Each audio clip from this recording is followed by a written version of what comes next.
자, 아까 티베트 불교 이담 얘기까지 하다 말았죠? 네. 계속 하겠습니다. 티벳은, 불제자가 되면 누구나 다 자기 개인의 어떤 본존불? 수업을 하나씩 내려봤는데요. 근데 재밌는 것은 이것을 사람들한테 공개는 안 한대요. 비밀스럽게, 은밀하게 항상 자기가 이제 품고 이렇게 하는데, 두 번째 빛을 봤을 때 망자가 자기의 그 본존부를 지극하게 관상하라 이렇게 얘기를 합니다. 그러니까 떠올리라는 거죠. 그래서 이제 근데 동시에 이제 뭐 일체가 공하다 뭐 이런 것도 당연히 떠올리는 거고요. 그러니까 아까 방법이 있고 또 하나의 방법이 있는 거죠. 또 이게 여러분한테 되게 단히 또 하나의 방법이 의미심장할 것 같아요. 이도저도 없는 사람이 있을 수 있잖아요. 지극히 관세음보살에게, 그렇죠. 그러니까 티베트 사자에서 보면 관세음보살이 왔다 해요. 그러니까 어쨌든 뭐 이담도 없고 자기 스스로 수행력도 없었다면 지극히 관세음보살을 떠올리고 기도하라 이렇게 나와요. 이 기도라는 맥락이 어떤 맥락으로 다뤄질지에 대해서는 뭐 한번 우리가 의미를 캐볼 수는 있겠죠. 여러분이 기도하시니까 아마 잘 하실 거예요. 아까도 어떤 분이 그런 질문을 잠깐, 맥락은 조금 다르지만 하신 거하고 관세음보살을 떠올리는 거 관계가 있을 것 같은데, 우리가 주변에서 돌아가시는 분들을 어쨌든 대면해야 되는 상황이 있어요. 그럴 때 그분에게 가서 지극정성으로 관세음보살 하시라고 말씀해 주세요. 네. 아니면 아까 저 보살님께서 아미타불 하신다 그랬거든요.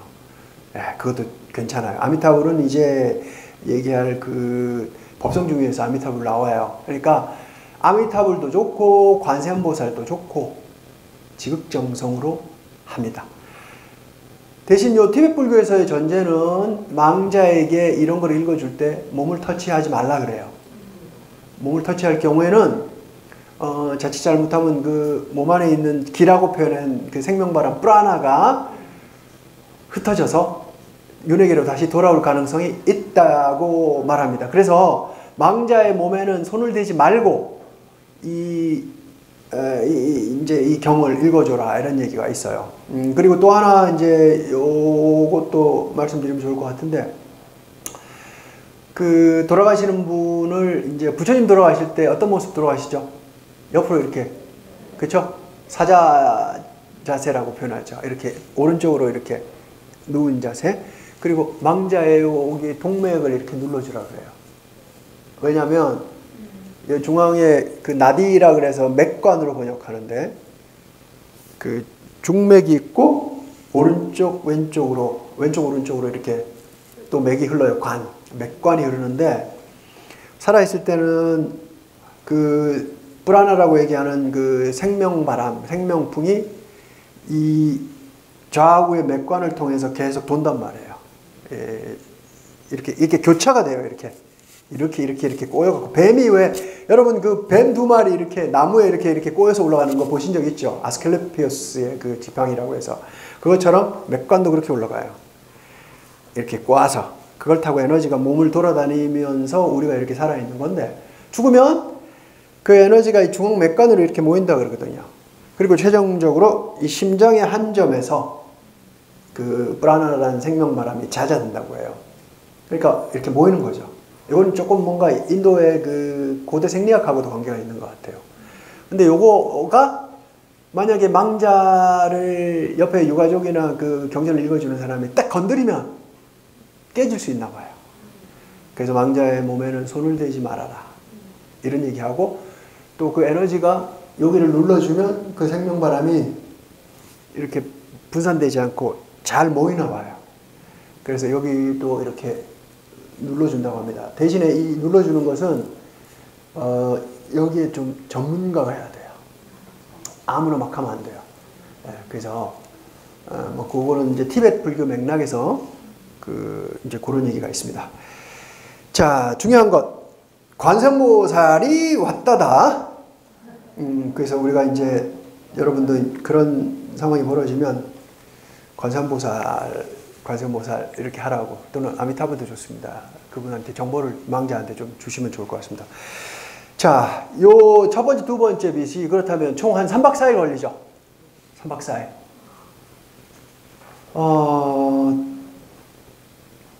되게 중요한 것 다시 한번 짚겠습니다. 빛조차 마음이 자기 형상을 드러내는 거고, 그쵸? 요거는 되게 철학적으로 우리가 깊이 있게 할 수 있는 얘기들이 많아요. 우리가 보는 이 세계도 어쩌면 우리 다 마음에 의해서 열리는 거죠. 여러분이 어떻게 여러분을 경험하죠? 대상세계가 있고 대상세계를 경험하는 여러분이 있는 게 아니고 대상세계와 여러분은 동시에 열려요. 그리고 제가 보는 세계와 여러분이 보는 세계가 각자 다를 거 아닙니까? 그걸 화엄에서는 중중무진이라고 표현해요. 끝도 없이 이 우주는 존재해요. 뭐 그 얘기는 지금 할 수 있는 얘기들이 아니니까 말할 수 없습니다. 핵심은 빛조차도 우리 마음의 형상이다. 결국 우리 마음이 드러낸다라는 것. 첫 번째, 두 번째 빛. 그래서 빛을 통해서 우리가 중요하게 건질 수 있는 메시지라고 봐요. 자, 이 3박 4일의 시간을 보낸 망자는 또 최종적으로 완전히 이 두 번째 빛까지 해탈할 수 없으면 어떻게 돼요? 그 다음 단계로 밀리겠죠. 전락한다, 추락한다라는 표현을 써도 될 것 같아요. 자, 그 양반은 그러면 어떻게 돼요? 아까 두 번째 빛은 서서히 의식이 깨어나는 단계라고 말했죠. 그렇다면 이 첫 번째, 두 번째 빛까지도 결국 해탈을 할 수 없었어요. 그러면 최종적으로 이 망자는 어떻게 돼요? 나중에 의식이 완전히 깨어나게 되겠죠? 어때요?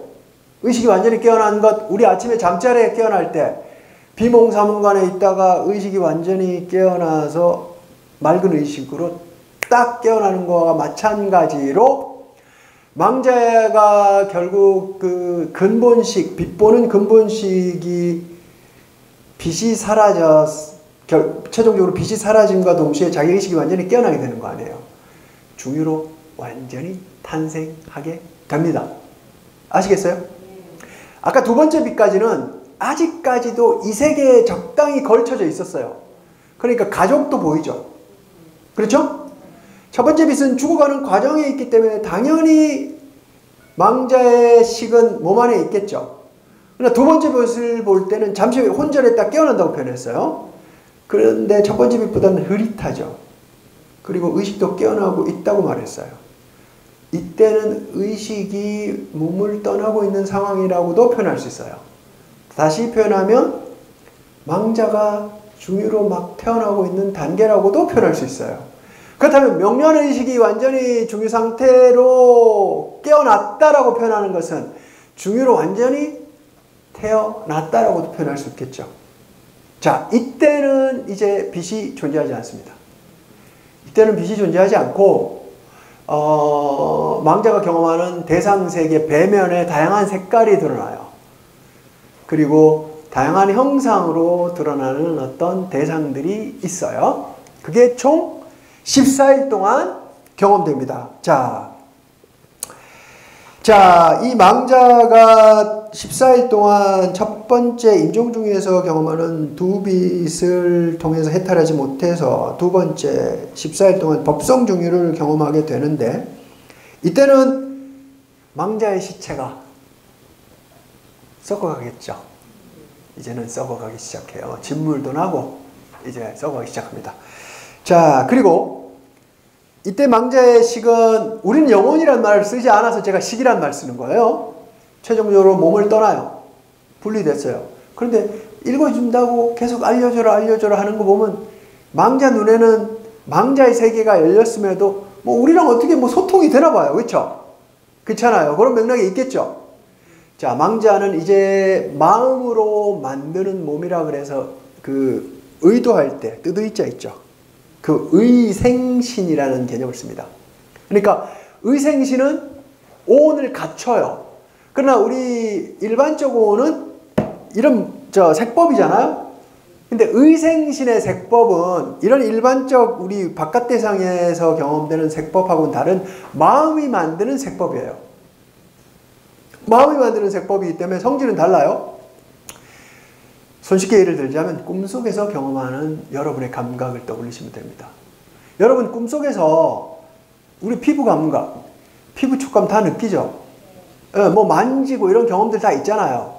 좀 이런 표현 써도 될라는가 모르겠는데 제 과거 경험이에요. 중되기 전에 이해하셔도 됩니다.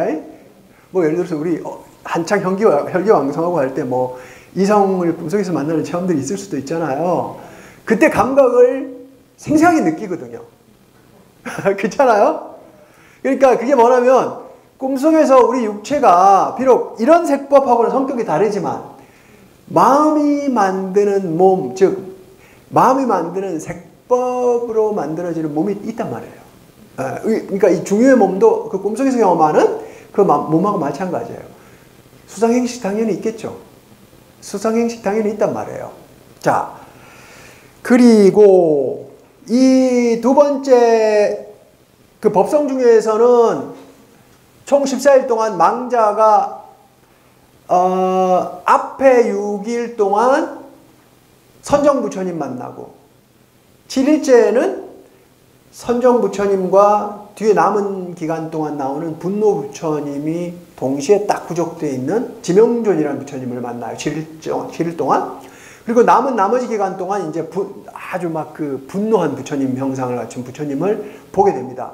그런데 여기 되게 중요한 맥락이 있어요. 여러분, 불교 문화권에서 성장하지 않은 사람들이 이런 부처님을 이 법성중의 상태에서 볼 수 있을까요? 없어요. 제가 거기에 문화란 말 썼죠. 사실 그거 다 문화예요. 여러분 그 절에서 보신이라는 말 들어보셨죠? 보신이 뭐냐면 갑불보자 쓰잖아요. 그게 생전에 내가 닦은 결과가 그 생전에 닦은 수행이 결과로서 나타나는 거거든요. 그렇죠? 그러니까 이 법성중유도 그 보신 해탈에 속해요. 뭐냐면 생전에 이 사람이 어떻게 살았느냐에 따라서 나타나는 거예요. 자, 이 부처님이 나타난다는 것은 이 사람이 생전에 불제자였다는 얘기죠. 이거는 티베트 문화의 맥락에서 이 경전이 기술됐기 때문에 당연히 부처로 기술될 수밖에 없어요. 그러나 만약에 이게 티베트이 아니라 다른 문화권에서 비슷한 방식으로 기술됐다면 뭐가 나올까요? 그렇죠. 예수일 수도 있고 무슨 천사나 악마일 수가 있어요. 그렇죠? 뭐 여러 가지 그런 형상을 빌릴 수 있죠. 그러나 어쨌든 티베트에서 성장한 사람이라면 또 여러분처럼 오랫동안 절에 다니면서 이 절의 가람, 법당의 도상들, 뭐 탱화부터 시작해서 부처님 형상들을 매일매일 예경하고 받아들인 분이라면 여러분 가슴 속에는 이 형상들이 이렇게 팍팍팍 찍혀 있을 거 아닙니까? 그러니까 무의식 속에 이런 형상들이 남아있는 거예요. 이것이 여러분에게는 꿈속에서 그 형상들을 경험할 수 있게 하는 원인이 된단 말이에요. 그렇잖아요. 여러분 경험들이 이렇게 축적되어 있으니까. 그와 마찬가지로 첫 번째, 두 번째 빛을 통해서 해탈하지 못한 망자는 이 세 번째 단계에서 의식이 완전히 깨어나게 되면서 생전에 절에 다니면서 보고 듣고 배우고 받아들였던 그런 형상, 도상들이 나타나는 거예요. 아시겠죠? 자, 그러니까 처음에 이 부처님들은 낱낱이 여러분이 기억할 필요는 없어요. 이거는 뭐 그 책 봐도 나오고 하니까. 그러니까 앞에 6일 동안 지수화풍공, 이 앞에 5일 동안 지수화풍공과 식색수상행이 발생해요. 네? 그리고 중앙부터 시작해서 하여튼 동서남북 각 방에서 5일 동안 한 부처님씩 또 그 부처님에 해당하는 부인 부처님이 또 있어요. 그 부처님과 또 권속인 보살들이 또 있거든요. 그 부처님과 부처님 부인과 부처님 권속들이 중앙부터 시작해서 동서남북 각각의 방에서 이렇게 등장해요. 그런데 이게 이제 각각의 어떤 또 불교 교리적인 바탕이 들어가 있어요. 아까 두 번째 빛까지는 이 뭔가 의식이 깨어나는 상태라 그랬잖아요. 마찬가지로 이 상태가 점점 깨어나고 있는 상태가 완료돼 가고 있는 과정이거든요. 부처님은 여러분 자비로울까요? 사랑만 충만할까요? 어때요? 아, 진짜입니까? 아, 그렇게 생각해요? 여러분이 생각한 대로가 부처님일까요? 저는 여러분이 생각한 대로 100% 자비로운 것이 부처님이어야 한다라고 말한다면 부처님은 여러분 관념으로 포착되는 어떤 존재라는 게 전제되어 있는 말이라고 생각해요. 그렇지 않아요? 부처님은 여러분의 바램이나 여러분의 욕구처럼 똑같이 자비롭다면 저는 오히려 부처님일 수 없다고 생각합니다. 우리는 중생이에요. 그래서 내 욕구, 내 바램, 내 기대로 어떤 대상을 쏴요. 투사해요. 그것과 어긋나면 분노하고 좌절하죠. 그래요, 안 그래요? 내 자식, 내 남편, 내 친구한테 분노하는 이유가 거기 있지 않아요? 수행된 분이죠. 안 하는 분은. 그와 마찬가지로 만약에 여러분들 절에 다니시는 분들인데 부처님을 자비로운 분이라고만 여러분이 생각한다면 여러분이 기도했을 때 부처님에게 무엇인가 욕망했을 때 여러분 뜻대로 바람이 이루어지지 않았을 때 여러분 부처님 원망할걸요? 여러분은 수행이 완성된 분이기 때문에. 자, 이건 제 개인담이에요. 이제 저와 개인적으로 친밀했던 어떤 보살님이 계셨어요. 저에게 약도 보내주고 뭐 옷도 보내주고 이러던 보살이에요.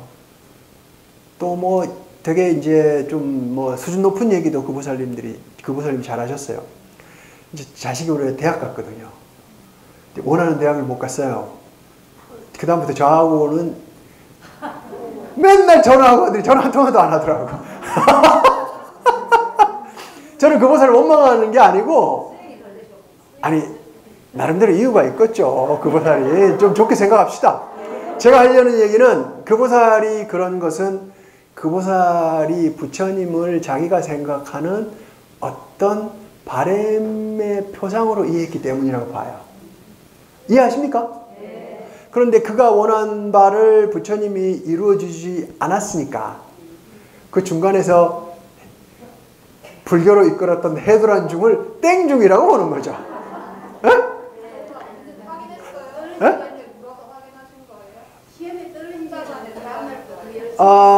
확인을 했어요. 확인을 간접적으로 했죠. 이런 식으로 얘기를 하더라고.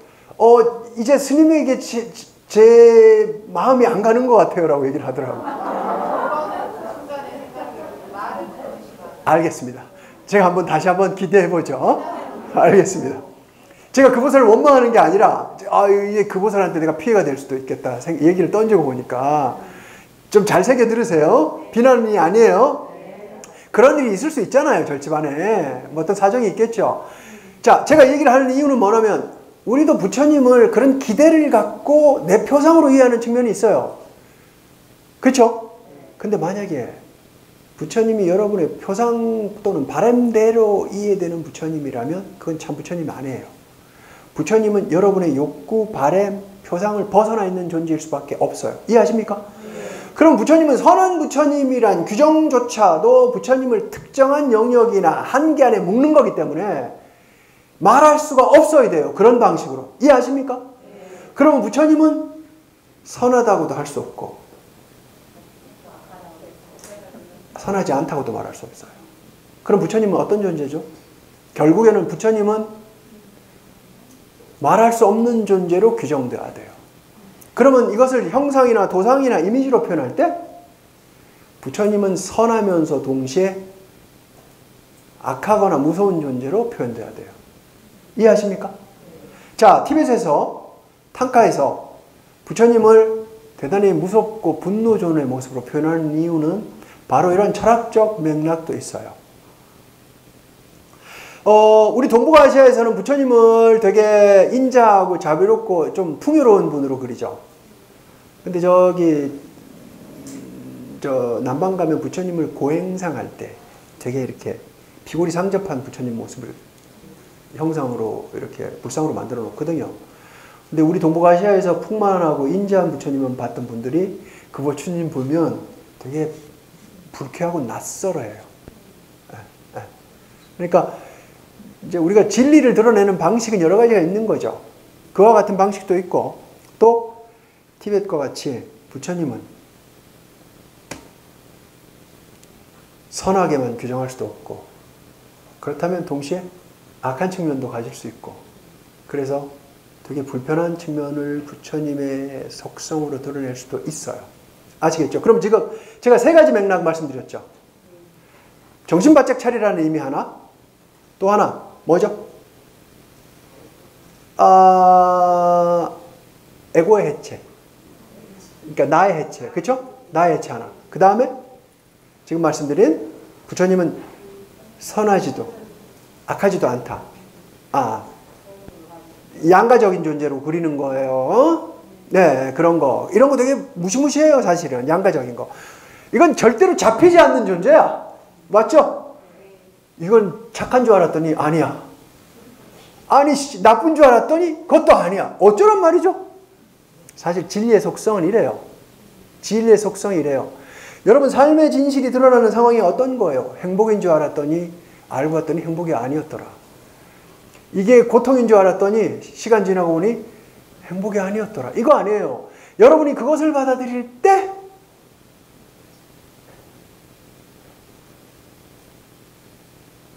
뭐라고 표현해야 되지? 여러분은 성장합니다. 에? 맞죠? 진리가 드러나는 게 이거예요. 자, 어쨌든 그런 측면에서 부처님을 이렇게 분노로 표현하는데, 자, 2단계에서 매일매일 또 7일 동안 부처님이 쫙쫙쫙 제가 써놨죠. 그리고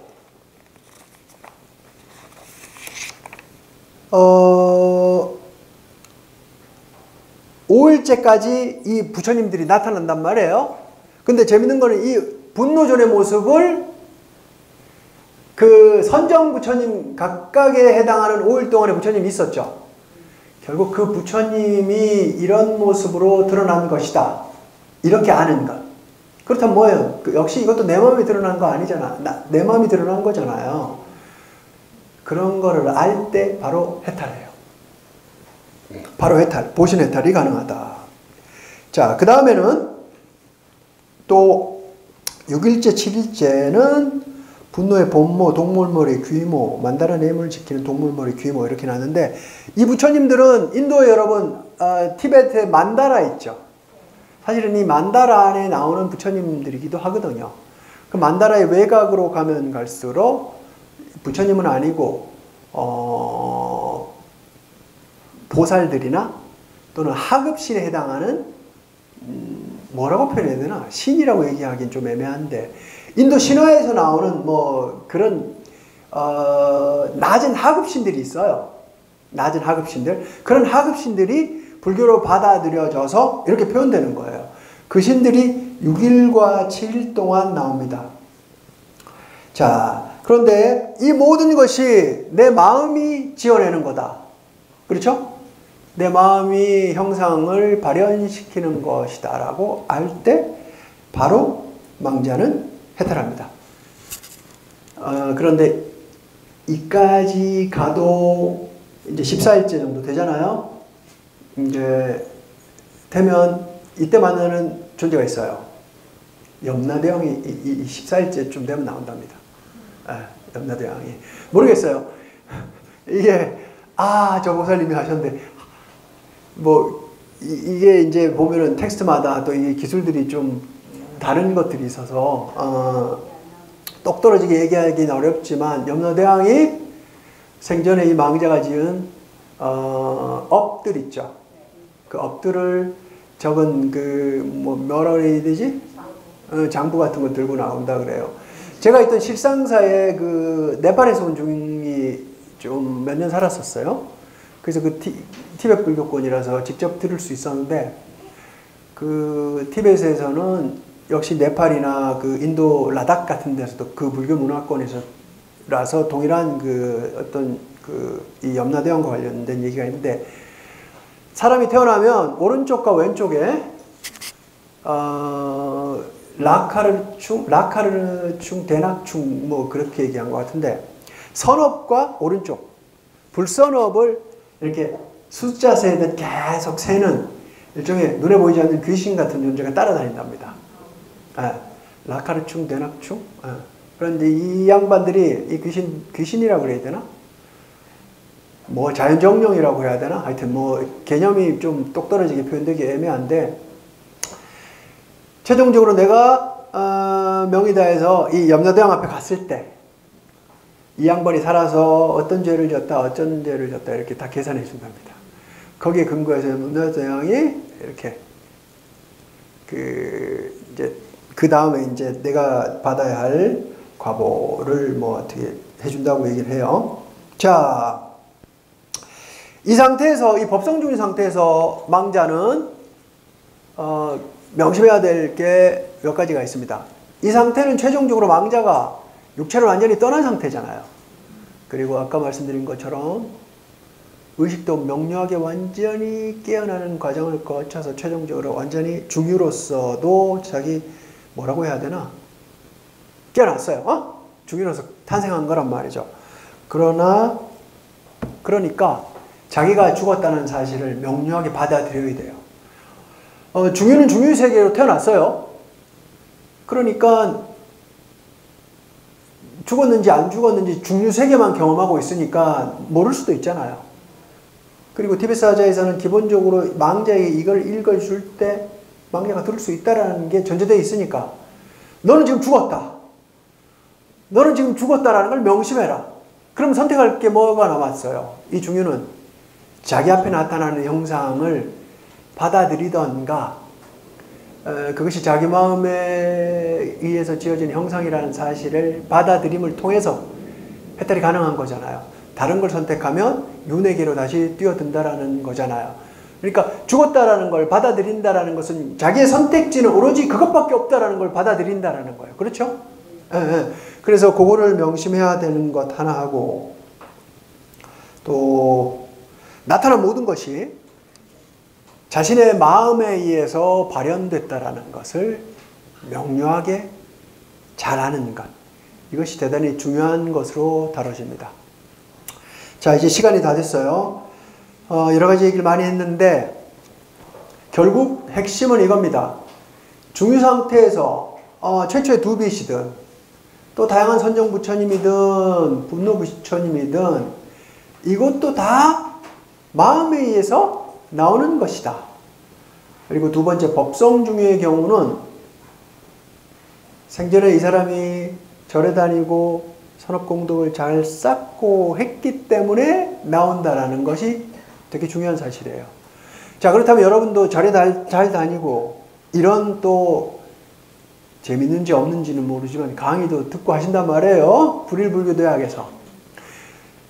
이게 선업공덕이 돼서 나중에 여러분이 중에서 이와 비슷한 경험을 한다면 언젠가 그 중이 마음이 지었던 것이라고 얘기를 했었지라고 떠올리시면서 도망가지 말고 해탈하시기를 바라겠습니다. 예, 감사합니다. 예.